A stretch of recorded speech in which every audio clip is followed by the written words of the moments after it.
Okay, good evening, everybody. Good evening and welcome to Volume 1 of DTDM, or Desperate Time, Desperate Measures. And what we're going to be talking about here are some things that you can learn how to do when you either need to get something going in your online business, or you just need to get something going in general to generate cash flow. So let's start by just kind of introducing this topic. What we're going to do is we're going to talk about one person's experience, and that is the person who's actually going to be narrating this course. And when you think about this, you want to start thinking about this as guardrails. Nothing is going to be an outright step-by-step method, because step-by-step methods are routinely don't work long term. And so what you want to do is you want to adapt the things that are meaningful to you, and the things that you can actually make work. Now, the most important thing that you're going to be doing online, whether you're doing it in social media, whether you're doing it by email, however you're doing it, you have to generate authentic online relationships. The person on the other end of the relationship with you, they have to understand who you are and that you're a real person and what you're about. If you want to do that by posting on social media, you can do that. If you don't want to post on social media and you want to just use the messaging system, if you would rather use Skype and talk to people on Skype, it really doesn't matter. The most important thing is that you generate authentic online relationships, so that when you're talking to someone, you understand what they're saying, you understand what their needs are, they understand yours. And this is not necessarily a universal skill. And it doesn't mean that you have to have 4,000 Facebook friends. That's really not necessarily going to lead to authentic online relationships. Online relationships pretty much mean that maybe you might know something beyond the surface about someone. They know something beyond the surface about you. They know what it is that you're capable of. They know what it is you're looking for, because you have discussed this with them. And it doesn't mean that you were doing it audibly sometimes, and often it means that you have done it with a chat function, or as we mentioned, Skype or Messenger, and you have had conversation, online conversation with someone beyond work and beyond the surface. And this is just going to be the very first thing that's vital. Everything that we're going to be talking about today emanates from you and I being able to generate authentic online relationships. You're going to have some skills, and these are going to be skills that translate into online. Now, it could be that you have something that you are doing in your work that translates into your being able to monetize it for sale, or to teach other people how to do it. But for the most part, you and I need to have some skills that we have that actually are going to be worth something online. And if you can gain them, there are going to be ways that you can actually put yourself in position to do bigger and bigger things online. But in fact, you will be able to create survival income if you have skills that translate into the online medium. For example, if you know how to write, and when I say write, I mean that loosely. This means that you can actually put together an article, or you can put together a 10,000 word report, or a 20,000 word book, or a 50,000 word book if you had to, that you can write cohesively, that you can write in different voices. In other words, you can write for a professional audience, you can write for a personal audience. Being able to write is a skill that translates online. It translates into several kinds of income opportunities that you can actually put yourself in front of, whether you put yourself in front of other internet marketers, or you put yourself in front of people who would fall outside the internet marketing niche but need people who know how to write. So one of the skills that you can develop, if you have them already and you want to promote yourself, if you know how to write, you have something that's going to be it's going to be a currency online. You're going to be able to use that to put yourself in position to generate income. If you know how to organize ideas, then you are going to be in demand. So in other words, when you know how to organize ideas, that means you can organize them into products. That means you can organize them into training sessions. That means that you can take someone else's ideas or your ideas and put them into a format where people are going to understand and they actually want to hear more. When we say organize ideas, we're mainly talking about the teaching and training aspect of internet marketing. You can do that successfully and you do that well, you are going to have opportunities to be able to do that, and you're going to have opportunities to be paid, obviously. Of course, you want to have web and digital skills. This goes without saying. You can build WordPress websites. You can build HTML websites. You can do CSS and PHP. Those coding languages, those are important if you're going to be able to put yourself, again, in front of someone who needs them. And often someone needs a person who can successfully navigate the coding languages for the web and put together things that look good, right? And often when it comes to the web and digital, you know, some of that has to do with being able to get people to see the website, of course, right? And some of that has to do with getting people to see the right things on the website. So being someone who is, you know, considered to be a webmaster or somebody who can do digital stuff, then you are going to be in a position where you will have skills that you can transfer. You'll have skills that you're going to have as currency. If you can teach, right, and this will help you if you're doing it for yourself, and it'll definitely help you if you're doing it for or with someone else. Teaching is a valuable skill because not everyone who either is an expert or who knows their subject well can actually teach someone else. And even if you have to use someone else's content to teach their people, if you know the skill of being able to communicate to people and get knowledge out of your head or off your paper and into their head, you have a skill that's going to be usable across the spectrum. So being able to teach is important. All these skills are things that you either have, you might have them already, or they're things that you can develop so that you'll be able to use them and actually sell them. Again, we're going to get to, you know, kind of how you use these things as the course goes on here.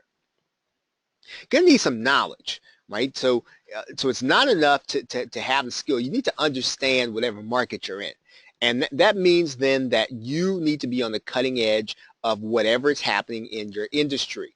If you are an internet marketer, you should already know about things like Facebook ads or maybe Google AdWords or SEO, which is search engine optimization, or social media. You should know those things. You should know them well enough to teach them, but certainly you should have enough knowledge to consider yourself an expert. So the more you know, when you're trying to generate an income, when your back's against the wall, if you know something that other people don't, there are a lot of ways you're going to be able to kind of turn that knowledge into something that'll pay you.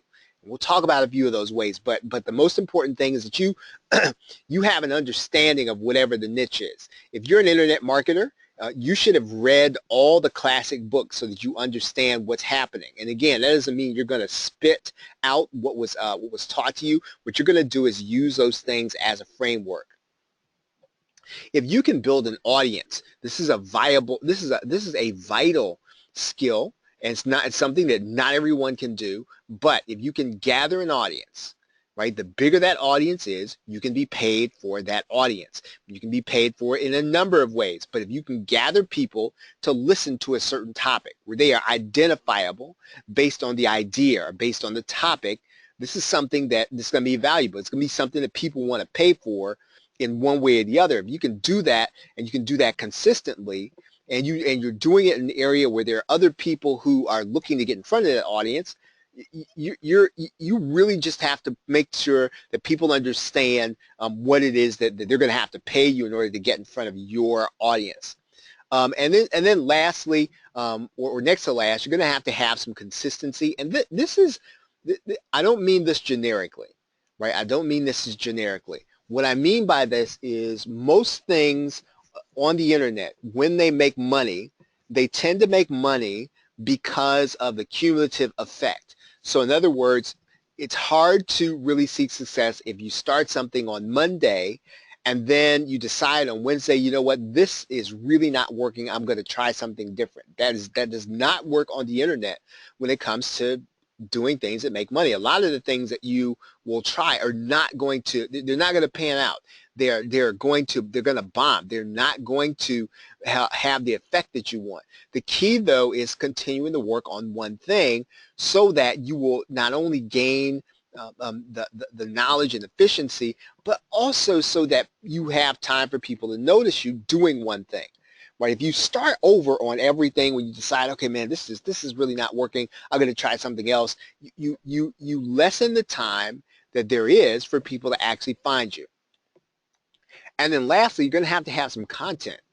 Right? You must have content and enough content that you can kind of point to. Right? If you have those things, you're going to be able to put yourself in position to actually be paid for some of the things that you know and some of the things you do. So let's talk about, given the fact that you have any or some combination of those things, right? What can you do? Well, one of the things that I did was I actually found services to offer, and whatever skill I had, right? If it was teaching, if it was creating videos, if it was doing voiceovers, I was willing to set a price and actually be paid. I was willing to ask to be paid.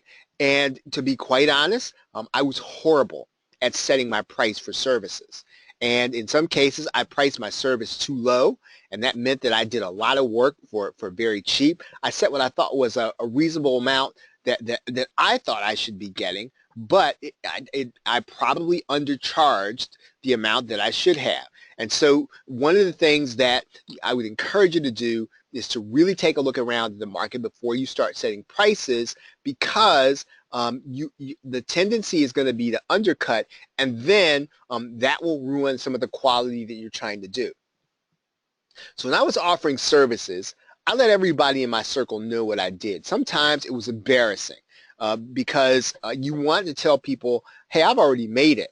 And so you want to tell people that, you know, you've been successful already, and that will not get you paid for the services you want to offer. And so you have to be willing to let everybody in your circle know, whatever your circle is. If your circle is online, let everybody know. If your circle is on is offline, let everybody know what you do. Do you do videos? Do you do audio recordings? Do you do ghostwriting? Let everybody know. You know, it's kind of old school to print out business cards, but in some areas, that's what people use. They still use business cards. Look, the most important thing is for you and I to adapt to where we are. So you really do have to let everybody know what you did. This is something I did. I told everybody I knew multiple times, right? I told them, well, you know, I do webinars for hire. I told them I do ghostwriting. Right? There were other times I told people that. I told other people that I did video creation. I really did do them all, but I basically let everybody know what I was doing and what I was capable of. And one of the things I want to encourage you to do is to go where the people are who are going to buy from you. And some cases, these people are going to be in a Skype group. They're not always going to be on a Facebook page. Sometimes they are, but other times they're not. And so what you have to do is you've got to find out where they're meeting, and then you've got to be part of that meeting. If it's a private chat, if you can be part of that chat. And so this is where, again, where it kind of comes back to, you know, sort of understanding where your relationships are. You know, when I was letting people know what I did, I was in Skype groups where people needed writing. Right? I was in Skype groups where people needed webinars. I was among people on the Warrior Forum who needed these services. And really and truly, I'll tell you what I did. All I did was to reach out to people that I was acquainted with. right? I always reach out to someone who had had some discussion with me. So if they never had discussion with me, I don't start with those people. I start with the people that at the least I've had some online discussion with. And what I write to them goes something like this. Hey, John, I'm starting a service to do transcription. Now, if you know anybody in the next few weeks that's going to need it, what I'm going to do is I'm going to discount my price before I actually put something formal together. You do some form of that. What you're trying to do, number one, is to get people. Number two, you're trying to get testimonials. But ultimately, if you've got to have cash, right, and you have a service that you know people want online, you can actually offer that service. I am starting a service to do X, whatever X is. Um, and what I will also say about this is that at the time there was not as much emphasis on social media, so I didn't post these kinds of things on social media, right? I didn't even post these kinds of things inside of chat groups. This was something I talked to someone about in private on their Skype or on their Facebook. Now, there's nothing preventing them from copying what you have and putting it someplace else. But I would not. I did not and would not just start putting yourself out there on social media with this request. Now, again, your mileage may vary. So you may find that it might be successful to you. You might find it's more your style, but you want to get to people who are going to either put you in a position to hire you, or you want to get hired yourself. And basically, I just kind of said here, what I did personally was I contacted people privately by instant messenger and Skype. You can do that very easily by going to messenger.com, getting on the messenger service, and then what you'll have is a browser-based way of being able to communicate with people just as you would in Skype. So I contacted people by instant messenger. That's how I got a hold of people. And I waited until I'd had some correspondence with them. Now, again, this goes back to relationship building. If you're not having any correspondence with them, it's going to look weird. You just come up to them and start asking them, if they can refer you and you got this service, it's really cool, all that stuff. That is not necessarily, in my opinion, the way you want to do it. You want to make sure that you've already had some discussion with these people. One of the other things that I did that, again, actually made money was I offered the tools I had. Number one, I had a webinar service, and I paid it monthly. And so I would find a way to hire out that webinar service or hire out myself to do the webinar. And actually, hiring out the webinar, that's a little dicey, right? Unless you have a partner, and I don't even know what the terms of service are. You might not even be able to do that. What I primarily did was I hired myself out. I hired myself out to do a webinar. I hired myself out to be on the webinar with someone. And basically what I was doing was I was the webinar guy, right? You could come and do your webinars with me, and I'd work the crowd, or I'd do what was necessary. Again, it was a tool I was offering, but it was actually a service, right? I also had a membership script, and the membership script I had I could use to do joint memberships with other people. Right? So they could bring me in their project. Maybe they didn't want to put up a membership site. Maybe they don't want to have anything to do with the membership. I was able to not only to install the membership script, but was also able to run the membership. And so again, this is important because, and it's important and instructive for me to make this point to you, because this is an area where you might think, well, I tried my services. Nobody wanted my services, but there are people who want use of your tools, right? And they want the use of having them, and sometimes they don't want to have the tool to themselves, and they don't want to pay for it, and that's where you come in. I also had Camtasia, right? I had Camtasia. Now, obviously, I couldn't give someone a copy of Camtasia, but I could do the Camtasia for them, right? I could do the video creation for them, and in fact, I did for a long time. And this is something that if you're good at creating videos, you're good at creating audios, this is something that you can do. Again, I didn't technically give my copy to someone. I did, though, give myself to people using Camtasia. They knew I had Camtasia, and sometimes that is why they called on me. I also had a subscription to a website called Traffic Geyser. It was very interesting service because Traffic Geyser was provided RSS feeds. It also helped people to basically do what the word what it's named to get more traffic, and it used videos in order to do that. Now I had a subscription to that, right? And so how would I leverage that subscription? Well, I would do services for people, taking their video and then doing what I called syndicating it, right? I would syndicate the video, and then I would make sure that that video had video backlinks. Now, if you're not familiar with internet marketing, that's okay. Basically, what I'm telling you is that I had a service that I used online, and I found a way to be able to take that service and offer myself to other people using the service. I also had a subscription to a social backlinking service called Send. And what this allowed me to do is it allowed me, again, to provide a service. People wanted backlinks, and they wanted them to be social. And so I would actually do the exact process. I would actually go through this myself. Again, I didn't want to split that at the time with an outsourcer, but I certainly did. I certainly did do the work myself. And so probably the first steady stream of income happened as a result of me offering tools to work with somebody who didn't have these tools, or they had the money, didn't want to purchase them, and they didn't want to operate them. And so this really played to my advantage because I could offer myself as well as the tool that they needed. And in fact, that is what I did with GoToWebinar. You can do the same thing with the tools that you have.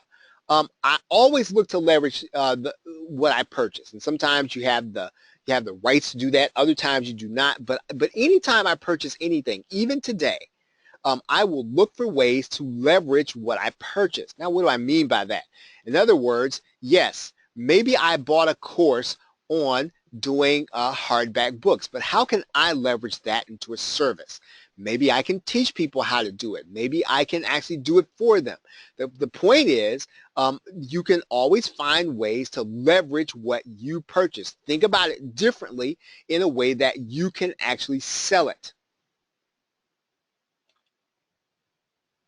Now, one of the other things that I did was I offered free training, and this is very, very important because the free training that I offered what kind of grew out of me feeling as if, whatever I learned, I was willing to teach, right? And that could be today, and some of this really is more because this is just what I like to do. Now, you may not necessarily like teaching, but again, if you know a subject matter extremely well enough, then you can actually teach. And again, we're not talking about being married to this, but we are talking about if you've got to generate cash, you got to do it fast, you might be able to offer some free training. Often, I would train and teach the subscribers and customers of multi-level marketing companies, right? And to be honest, I don't even know how I got that contact.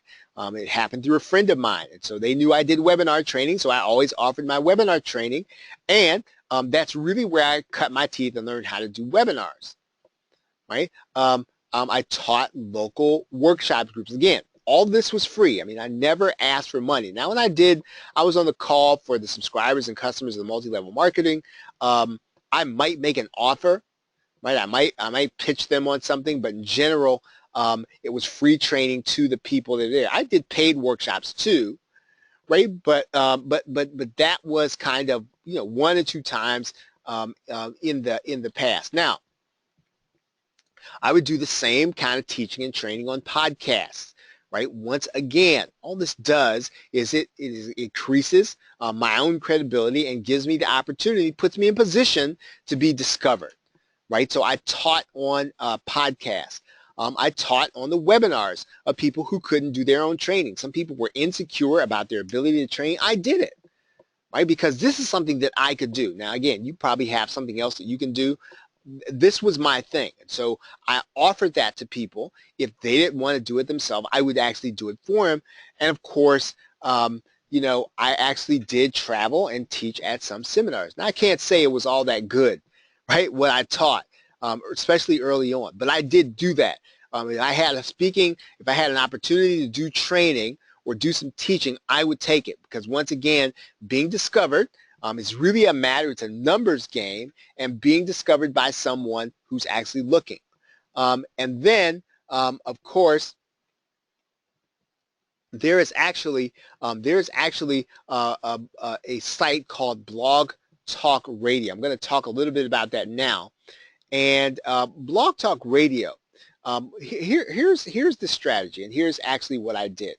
I basically had this Blog Talk Radio show, and what I did was I sold what I call third-party interview. Now, one of the things is I'd already built the audience. I'd already kind of built this channel up, so this was not going to be foreign to the people that were listening to this. And when I actually approached somebody and I said, do you want to allow me to interview you, right? Then this was not a stretch, because I'd already been doing it. I could point to the fact that I had shows already. I sold access to this for $9.97. I eventually went up to $97, but still, this was a product that that actually sold.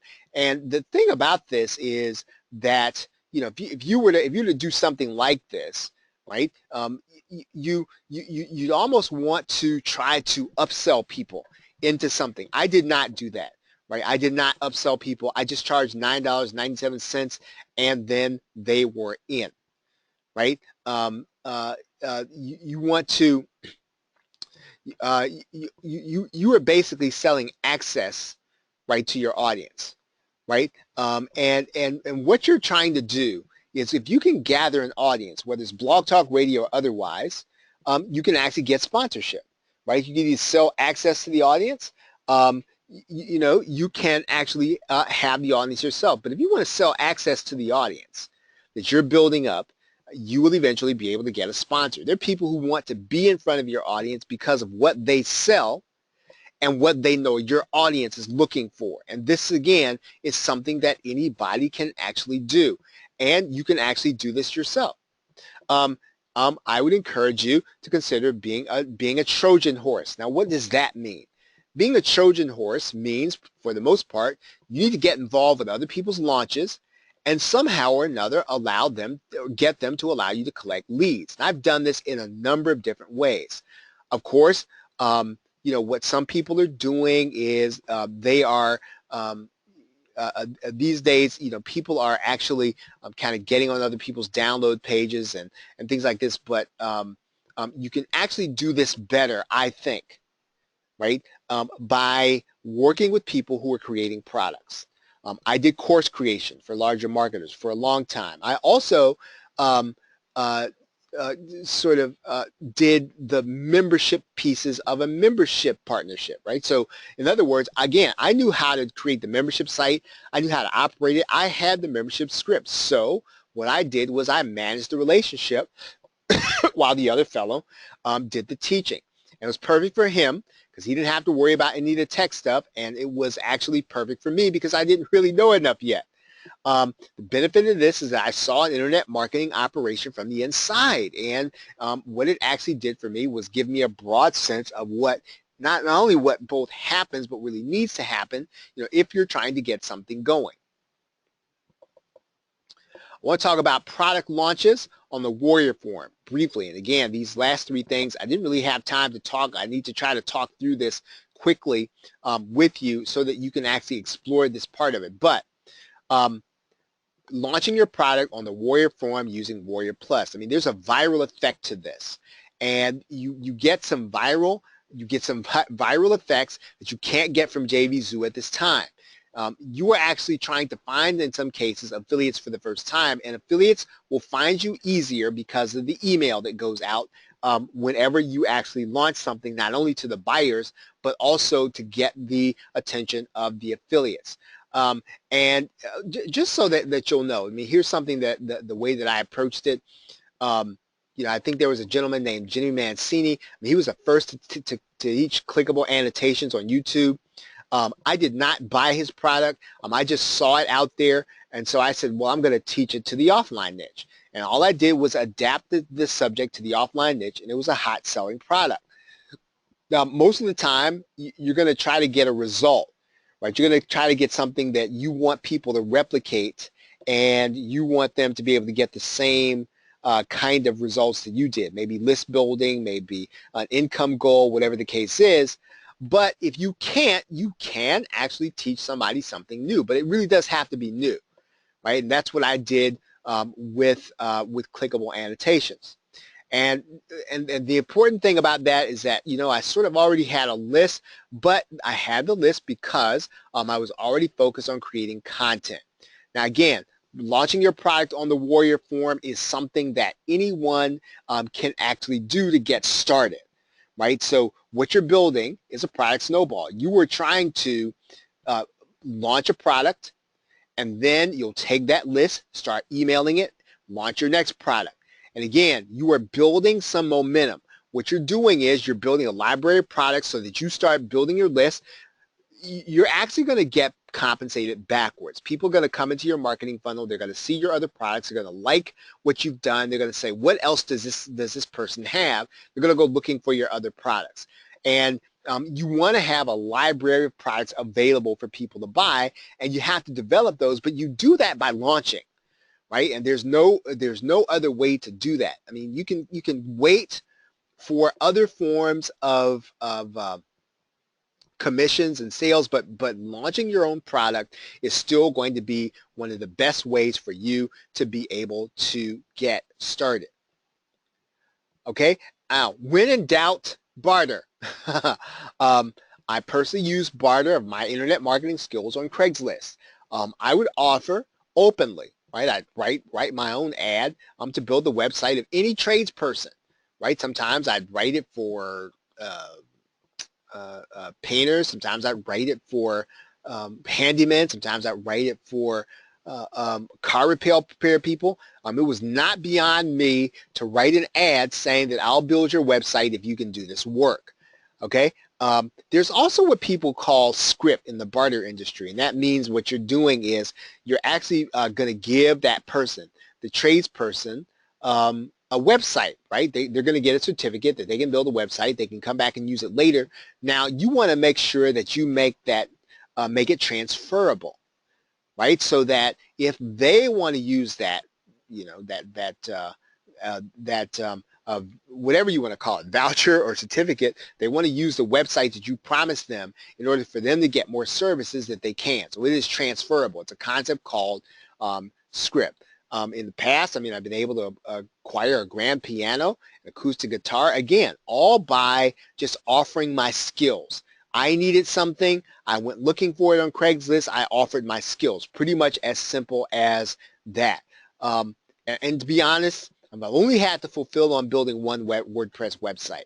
So this is, again, something that you got to kind of be persistent in doing. It's not going to happen the first time. In fact, there was a time I actually bought a domain name. And then the person backed out of it. So I've still got that domain name. As a matter of fact, it's still part of my my system of domain names. And I ate the cost on that. We're talking about $15 or $16. But you can actually get what you need if you can build a website, if you can do autoresponders, whatever your service is. You can create videos. You can do this. And again, offer various services that are going to be available to other people. You need services, or you need a room rental. You need something for your business. Be willing to barter what you do well.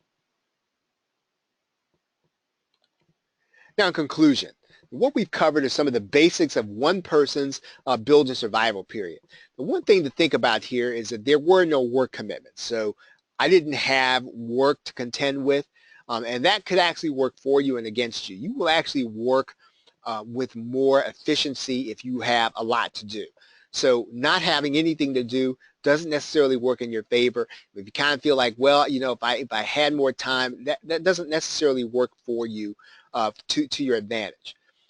There's not going to be a straight line to your getting through this period. So if you think that you really have to manage the number of these things that you do, you don't want it to get in the way of your business, your online business, when it takes off.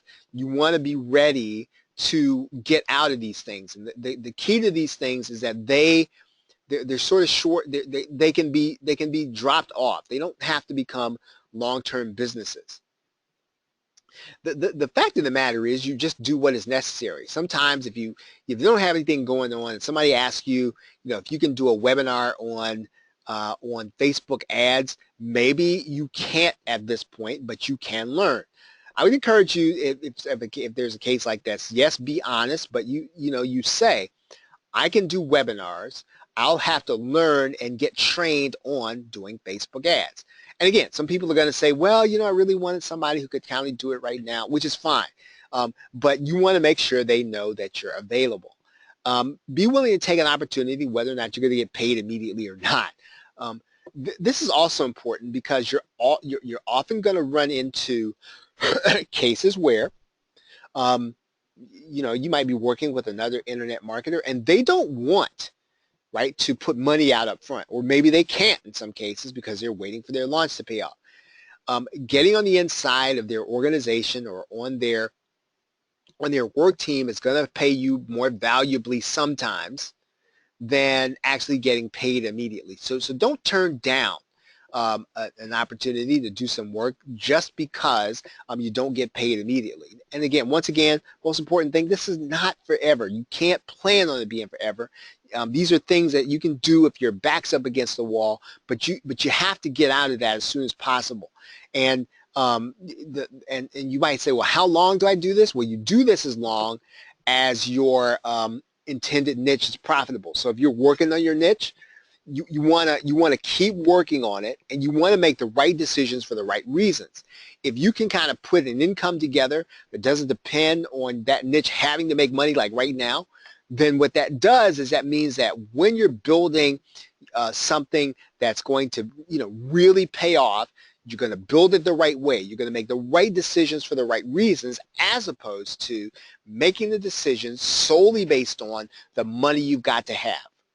So everybody, that's what we would say in conclusion. Hopefully this has been helpful to you and that you can actually use this in your life and in your business. So thank you very much, everyone. Have a great day and a pleasant tomorrow. Take care.